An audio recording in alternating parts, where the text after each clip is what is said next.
හැබැයි තමන් වෙනුවෙන් දෙයක් කරගන්න දක්ෂ වෙන්න. තමන් වෙනුවෙන් දෙයක් කරගන්න දක්ෂ නොවුනොත් සසර සදාකාලික දුකටපත් වෙනවා.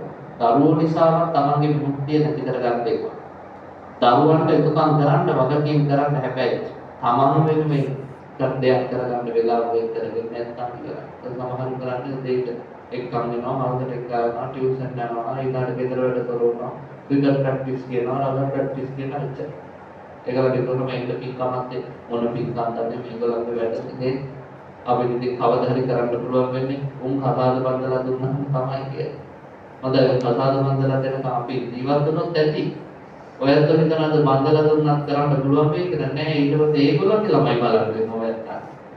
එසා ප්‍රමාදී වීම හරි බරක් නේ. ඉන්න දෙන්නේ ප්‍රමාදේ අතාරින්න. සපටි ජීවිතේ තුන්වෙනි එක මොකද්ද කිව්වේ? සසර දික්මකස ගන්න. සසර කෙටි කරගන්න බුදුහාමර කියන මිච්ඡා දිට්ඨිං නසේවි. මිත්‍යා දෘෂ්ටියට එකතු වෙන්න එපා. වැරදි දෘෂ්ටි ඔළුවට දාගන්න පදාගත්තොත් ඉවරයි වෙනවා. අද දෘෂ්ටි වලින් වැහිච්ච ලෝකයකනේ අපි ඉන්නේ. බුදුහාමරගේ කාලේ තිබ්බලු ඉන්දියාවේ මිත්‍යා දෘෂ්ටි 62ක් දෙසක් නේද? අද වෙනකොට ලංකාවේ තියෙනවා මම හිතන්නේ 62 62ක් විතර. චරක දෘෂ්ටි මේ ස්කෝල් වල ඊළඟට ගුරුවරු අපේ හැමදෙනාම හරියට ධර්මයේ අල්ලගන්න ඕනේ. ස්කෝල් වල විශේෂයෙන් බුද්ධ ආගමේ මන්නම් කියන්නේ රජෙක් ගහන්න ඕනේ චක්‍රලේඛයක් බුද්ධ ආගම උගන්වන්න දෙන්න ඕනේ. බුද්ධ ආගම ගැන පරිචයක් තියෙන අයට විතරයි. ස්කෝල් වල සමහර ගුරුවරු බුද්ධ ආගම උගන්වන්න හැටි දැක්කම පිළිපන්නේ අනේ බුදුහාමරන්ට මොනවා වෙයිද කියලා හිතා ගන්නවා. අද කොළඹ ස්කෝල් වල බුද්ධ ආගම ප්‍රතිපලේ හරි අඩු වෙන්න හේතුව මොකක්ද? ඉස්කෝලේ ගණන් ටීචරුත් උගන්වන්නේ බුද්ධ ආගම. කැම්පස් යනකාලේ උද්ඝෝෂණ කර හිටපු ආන්දරට බැලපු උමුත් උපාධාරයේ පත් වීමට අරුම වෙන බුද්ධ ආගම. සගවුන පාඩමේම ආන්දරට බයින් එකයි කරන්නේ ළමයි එක්ක. කොහෙද සුචරිතවත් જાතියක් අපි කොට ගන්න.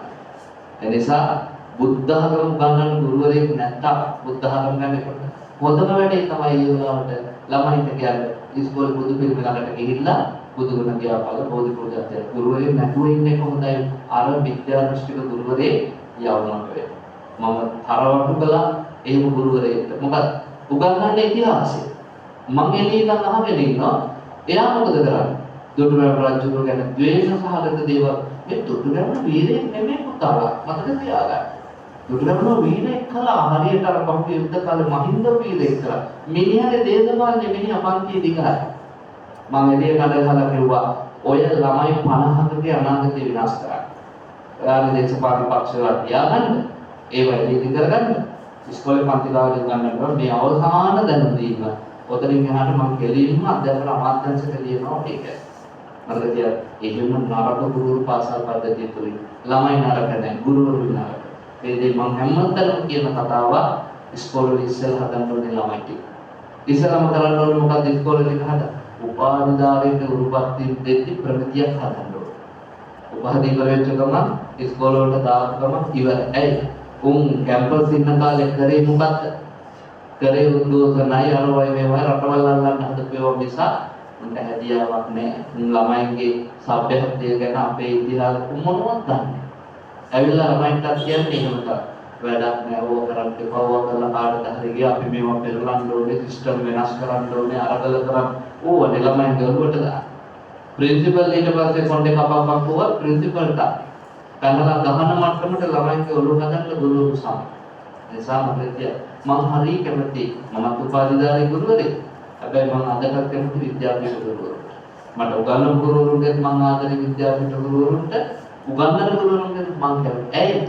අවුරුදු ගානක් පුරුදු වෙලා පුහුණු වෙලා ඉස්කෝලේ උදේ විද්‍යාපීඨවල උදේ හවස පුදුමකට නැතේ සભ્યත්වය ගුරුවරුන්ට සලකලා ඒවා සංස්කෘතියක් එක්කයි දායකයන් අපි මේ ඇමරිකාවේ ඉස්කෝලේ නෙමෙයි අපි නම් ශ්‍රී ලංකාවේ අපි ශ්‍රී ලංකාවේ බෞද්ධ හැඩගැසීම් බෞද්ධ ඉගැන්වීම් විතර අපේ සංස්කෘතියක් සભ્યත්වය එනිසා දෘෂ්ටි නරක කරගත්ත ගුරුවරු නිසාමයි මේ පද්ධතිය විනාශ වෙන මොකක්වත් නෙවෙයි.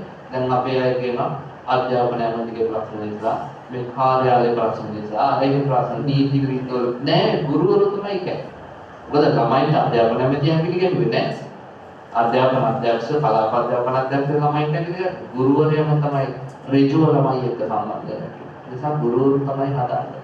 ආකල්ප සම්වර්ධනය කරන්නේ. ගුරුවරුන්ට මාස 6කට සැරයක්වත් මේ ළමයි කියන්නේ කවුද කියලා. මම දැක්ක මධ්‍යම පළාත් සභාවේ අධ්‍යාපන කාර්යාලය ගහලා තියෙන උඩම කාගේ දරුවා